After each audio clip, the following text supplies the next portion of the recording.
So in the upcoming 2.5 updates, Phrolova is going to join us in our fights against Fenrico, and I've been stressing over this ever since I saw it because honestly, at first it just didn't make sense to me.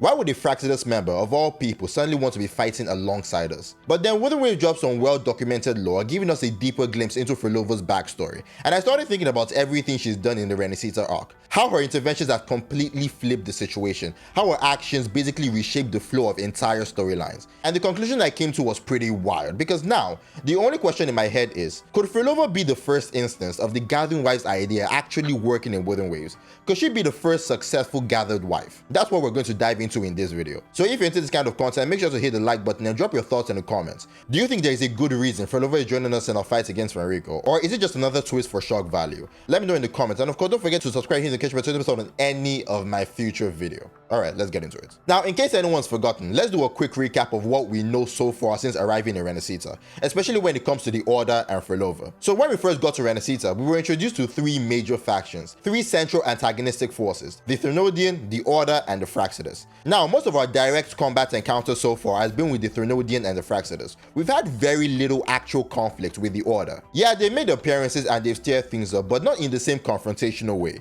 Unlike the Threnodian and the Fractidus, who basically threw themselves at us, the Order moves differently. They're indirect. They don't confront us outright, but their presence is always looming. We see their influence, their ideology working quietly behind the scenes. Now, at the center of the Order is their primus, Fenrico. He's their leader, and if you play through the Chacona story quest, it's basically confirmed. At some point, we're going to have to fight Fenrico, and by extension, we're going to be up against the Order directly. The same quest also reveals that the Order is colluding with the Fractidus, so yes, the Order is absolutely an antagonist. They're not just standing alone, and that brings us to the part that doesn't make sense. Phrolova is a Fractidus overseer, that is her faction, that is who she fights for, and if the Fractidus are colluding with the Order, that means by extension, Phrolova is supposed to be working with, or at least aligned with Fenrico. So then why is she helping us fight him? None of it should add up, because on paper, Phrolova assisting us in battle contradicts everything we know about her position and allegiances. And at first, I really hoped that wasn't the case. I wanted to believe she wasn't actually helping us. Maybe it was just a matter of shared interest. Maybe we were just being forced into a temporary alliance by circumstance. But the more I thought about it, the more I dug into her actions, her choices, and the Renesita lore as a whole, something else started to make more sense. What if Phrolova has always been on our side? Or to put it more clearly, what if Phrolova has always been her own entity? See, I actually made a video before diving into her character, and in that video, I said that Wooden Waves had done a great job placing Phrolova in this moral gray zone. She wasn't outright good or evil, just complicated. But even when I made that video, deep down, I still believe one thing. If she's part of the Fractidus, she must be bad. No matter how great her actions might look, her association with the Fractidus was enough to make her an enemy in my eyes. Because let's be clear, I still believe the Fractidus is evil. Their methods, their ideologies, their role in Renesita, it's all been consistently hostile. But now, I'm starting to think that Phrolova isn't truly with them. What if she doesn't follow their commands? What if she acts independently, guided by her own beliefs and motivations? And believe it or not, there are so many moments throughout the game that supports this theory. To really get a grip of this theory, we need to go back to the very first real moments where Phrolova made an impact in Renesita. Let's start with what she did in Raguna City. Now, when you think of Phrolova's role in Raguna, the most memorable moments, the one everyone remembers, is when she confronts us alongside all our allies. That whole face-off was massive. It was chaotic, intense, dramatic, a real what's going on kind of moment. And I mentioned this in a previous video too. Even though, yes, we fought her, yes, there was a full-on battle between Phrolova, the rover, and our crew, something else happened in that encounter, something subtle but huge. Phrolova helped us. Right in the middle of everything, she took a moment to send us a message, a warning. She tried to alert us to something that was coming, something bigger than her, bigger than that battle. And you might think that's all there is to it, that the warning itself was enough to show that she's not totally aligned with the Fractidus. And honestly, it does say a lot, but that's not all she did. Right before that whole fight kicks off, before the big cutscene where she attacks us, there is a moment where we actually talk to Phrolova. We have a full-on conversation with her. And while I can't show you the entire scene, let me show you the end of that moment, just the part that really stuck out with me. How about I share a little story with you? A gesture of goodwill for our cooperation. Now, patience is a virtue. A story is best enjoyed with a captivating performance, and this stage is perfectly set for it. We're simply spreading the truth through a tale. I'm certain it will pique your interest, so consider this a heartfelt invitation to you and your companions. Join us. Pour your essence into this endless play, and use your humble strength to defy the raging current of fate. Now, watching that moment again recently, the first thing that hit me was this. If Phrolova was truly loyal to the Fractsidus, if she was fully committed to their cause, then why warn us at all? Why take that risk? Because if the plan was to put Raguna in danger, to launch a full surprise assault, the last thing you'd want to do is talk to your enemy beforehand. The best strategy would be silence, no warning, no conversation, no hesitation. But Phrolova did the opposite. She reached out, she gave us a heads up, and that act alone undermines everything the Fractsidus might have been planning. So here's what I think about everything that happened to Raguna. I believe the attack on Raguna was technically a Fractsidus operation, yes, but the way Phrolova handled it, that wasn't the Fractsidus talking, that was her. That was a decision Phrolova made on her own as an individual, not a loyal soldier. Not as someone blindly following orders, but as someone who saw something bigger happening and tried to do something about it in her own way. That conversation she had with the rover before the fight, I believe that was a warning, a personal warning, one that had nothing to do with the Fractsidus' plans. Same thing with the message she gave us during the battle. That wasn't just a manipulative tactic handed down from her superiors, that was Phrolova breaking rank, stepping out of line and trying to reach us. Everything about it feels personal, intentional, and most importantly, not something the Fractsidus would have wanted her to do. So when I look back at the whole event in Raguna, I don't see Phrolova acting as a soldier of the Fractsidus. I see Phrolova acting alone, operating on her own beliefs, her own instincts, her own agenda. Now I know some of you still aren't convinced. Some of you are probably thinking, okay, maybe Phrolova did a few helpful things, but that doesn't mean she's not following orders. You might be thinking this is still a Fractsidus operation, that maybe she doesn't have real autonomy. Well, how about the Septimont story? Remember, the entire setup there was that Christopher was trying to empower the Trinodian. That was the core conflict. But the MVP of the Septimont arc, the person who completely flipped the situation, was Phrolova. If she hadn't given us that book, there's a good chance we wouldn't have had any way to resolve what was happening in Septimont. That book was the key. It's what allowed us to push back against the entire crisis. And again, Phrolova didn't do that as part of some Fractsidus strategy. She did it on her own. She was the exception to everything that the Fractsidus were trying to do. Her choice to give us the book changed the entire direction of the story. So now we're left with the big question: why? Why has Phrolova been doing this? The game has shown us time and time again that she's been quietly working against the Fractsidus, or at least operating on her own terms. But why? Because let's not forget, no matter what she's done in Renacita, Phrolova still has a dark past. She's the one who basically triggered the Lament and the coming of Overthrax in Huanlong. She's also supported people like Scar and Christopher, and even if she wasn't the one pulling the trigger,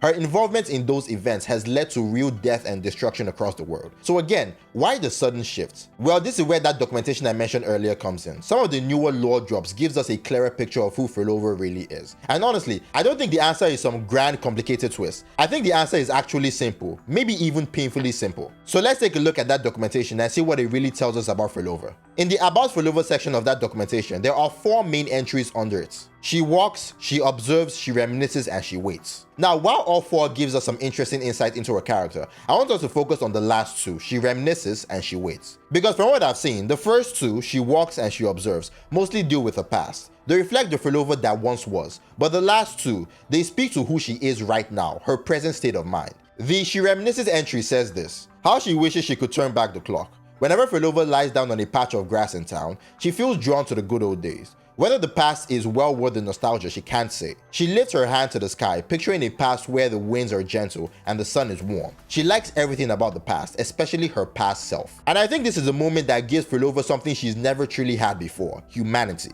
This is the piece that makes everything she's done since Renacita start to make sense. Because while you have Fractsidus members like Christopher, who just wants to destroy everything, and Scar, who is just chaotic and unhinged, Phrolova has always felt different. This entry reminds us that she is human, that there's a part of her that misses something, a version of herself that was softer, more innocent, more in touch with the world. And maybe that's why her helping us didn't make sense at first. We're so used to the Fractsidus being cold and extreme or fanatical that the idea of a Fractsidus member having a conscience just felt wrong, like it couldn't possibly fit. But that's what I love about this whole angle. It's a subversion of expectations. There is no grand twist here, no huge plot, no secret strategy. Phrolova isn't helping us because of some massive master plan. She's helping because it feels right. Because some part of her, buried under everything, wants to do good. But the part that I really want to highlight is the she waits section. And it says this: why give these poor souls hope if you decided to cut all ties?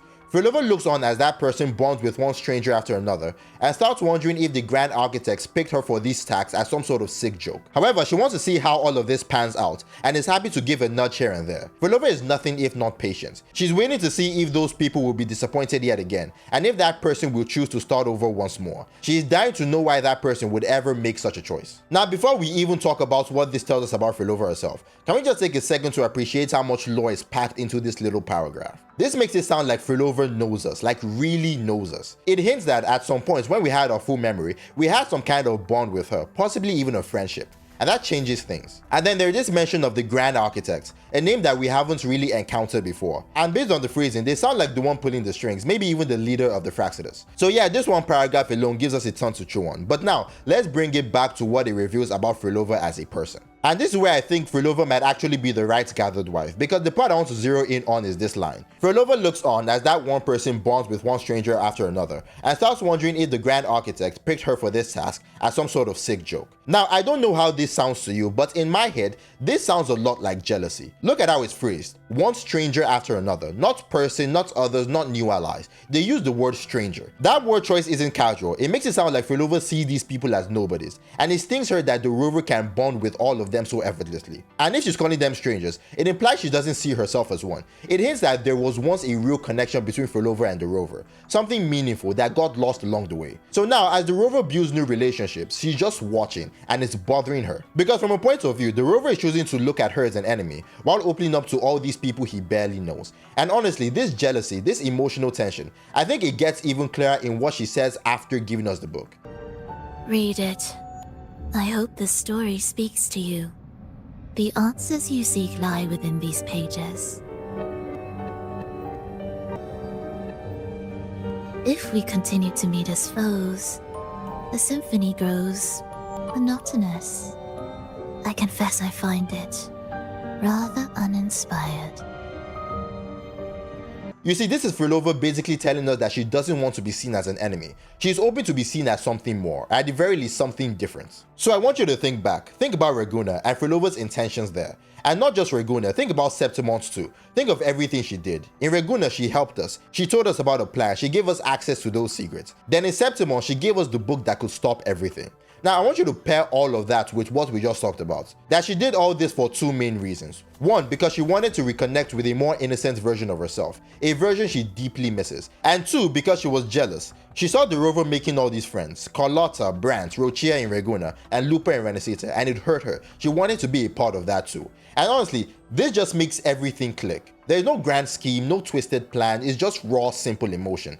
Loneliness, nostalgia, and jealousy. Stuff any of us could feel, and that's what makes it all hit harder. It feels real. Now, yes, all of this plays directly into the Gathering Wives narrative, but if Wooden Waves really does want to explore this, these two powerful forces, one an arbiter and the other a part of the Fractsidus, both moved not by some epic world-ending plot, but by small, deeply human emotions like jealousy and loneliness, then it needs to be well written. Because if it is, then Phrolova could end up being the first gathered wife that actually makes sense. She could be the one who changes the tone of this whole narrative. She could make it feel meaningful. But at the end of the day, all of this is just my speculation. So what do you think? Am I reaching? Do you think there's some deeper hidden agenda? Or do you think this really is about simple emotion?